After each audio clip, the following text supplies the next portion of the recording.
ಕಾಂಗ್ರೆಸ್ನ ಸಂಘರ್ಷಕ್ಕೆ ತಾತ್ಕಾಲಿಕವಾಗಿ ವಿರಾಮ ಬೀಳ್ತಾ ಇದೆ. ವಿರಾಮದ ವ್ಯಾಲಿಡಿಟಿ ಯಾರಿಗೂ ಗೊತ್ತಿಲ್ಲ.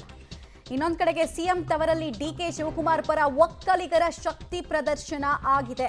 ಡಿಕೆಶಿಯನ್ನ ಸಿಎಂ ಮಾಡುವಂತೆ ಆಗ್ರಹಿಸಿ ಬೈಕ್ ಜಾಥಾ. ಮೈಸೂರಿನ ಚಂದ್ರಮೌಳೀಶ್ವರ ದೇವಸ್ಥಾನದಲ್ಲಿ ಪೂಜೆಯನ್ನ ಅವರ ಫಾಲೋವರ್ಸ್ ನಡೆಸಿದ್ದಾರೆ. ಕೋಟೆ ಆಂಜನೇಯ ಸ್ವಾಮಿ ದೇವಸ್ಥಾನದವರೆಗೂ ಈ ಜಾಥಾವನ್ನ ಹಮ್ಮಿಕೊಳ್ಳಲಾಗಿತ್ತು. ಎಲ್ಲಿಂದ ಎಲ್ಲಿಗೆ ಸ್ಟ್ರೆಚ್ ಅನ್ನೋದರ ಡೀಟೇಲ್ಸು. ಜಿಲ್ಲಾ ಒಕ್ಕಲಿಗರ ಸಂಘ ಮತ್ತು ಡಿಕೆ ಬೆಂಬಲಿಗರು ಈ ಪೂಜೆಯಲ್ಲಿ ಭಾಗಿಯಾಗಿದ್ರು. ಒತ್ತಾಸೆ ನಮ್ಮ ನಾಯಕ ಅವರಿಗೆ ಪರಮೋಚ್ಚ ಸ್ಥಾನ ಸಿಗಬೇಕು ಅಂತ.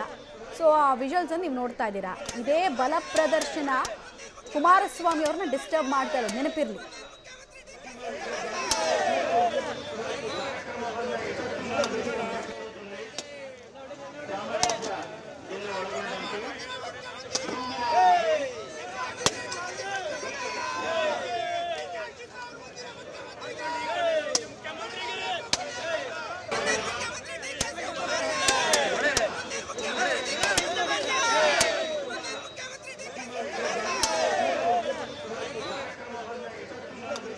ಏನೆಲ್ಲ ಭಕ್ತರು ಕೇಳ್ಕೊಂಡಿದ್ರು, ಶ್ರೀಮಾನ್ ಡಿ ಕೆ ಶಿವಕುಮಾರ್ ಅವರು ಈ ರಾಜ್ಯದ ಮುಖ್ಯಮಂತ್ರಿ ಆಗಬೇಕು, ಅವರು ಪಕ್ಷಕ್ಕಾಗಿ ನಿಷ್ಠೆಯಿಂದ ದುಡಿದಿದ್ದಾರೆ.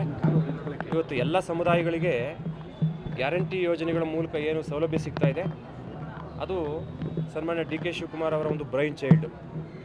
ಅವರು ಪಕ್ಷವನ್ನು ಬಲವರ್ಧನೆ ಮಾಡಬೇಕು, ಅಧಿಕಾರಕ್ಕೆ ತರಬೇಕು ಅನ್ನೋ ಉದ್ದೇಶಕ್ಕೋಸ್ಕರ ಮತ್ತು ಎಲ್ಲ ವರ್ಗದವರಿಗೂ ಆರ್ಥಿಕ ಸಾಮಾಜಿಕ ಶಕ್ತಿನ ಹೆಚ್ಚು ಮಾಡಬೇಕು ಅನ್ನೋ ಉದ್ದೇಶಕ್ಕೋಸ್ಕರ ಆ ಯೋಜನೆಯನ್ನು ಪ್ರಣಾಳಿಕೆಯಾಗಿ ಮಾಡಿಕೊಂಡು ಸುತ್ತಾಡಿ ಭಾಳ ಕಷ್ಟಪಟ್ಟು ಒಮ್ಮೊಮ್ಮೆ ಇನ್ನೂ ಹೇಳಬೇಕು ಅಂದರೆ ಅವರ ಆರೋಗ್ಯವನ್ನು ಲೆಕ್ಕಿಸದೆ ಈ ಪಕ್ಷವನ್ನು ಅಧಿಕಾರಕ್ಕೆ ತರಲಿಕ್ಕೆ ಶ್ರಮವಹಿಸಿದ್ದಾರೆ. ಅದು ಎಲ್ರಿಗೂ ಗೊತ್ತಿರುವಂಥ ಒಂದು ಓಪನ್ ಸೀಕ್ರೆಟ್.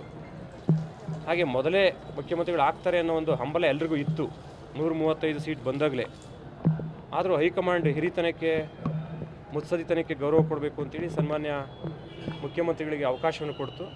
ಆ ಸಮಯದಲ್ಲಿ ಡಿಕೆ ಶಿವಕುಮಾರ್ ಬೆಂಬಲಿಗರ ಒತ್ತಾಯ ಇವತ್ತು ಕೂಡ ಕಂಡು ಬಂತು. ಪ್ರತಿಭಟನೆಗಳು ಮಾಡೋದ್ರ ಮೂಲಕ, ಬೆಂಬಲವನ್ನು ಘೋಷಿಸೋದ್ರ ಮೂಲಕ, ಬೈಕ್ ಜಾಥಾ ಮಾಡೋದ್ರ ಮೂಲಕ ಸಪೋರ್ಟ್ ನಮ್ದು ಹಿಂಗಿದೆ ಡಿ ಕೆ ಶಿವಕುಮಾರ್ಗೆ ಅನ್ನೋದನ್ನ ತೋರಿಸೋ ಪ್ರಯತ್ನ ಮಾಡ್ತಾ ಇದ್ದಾರೆ.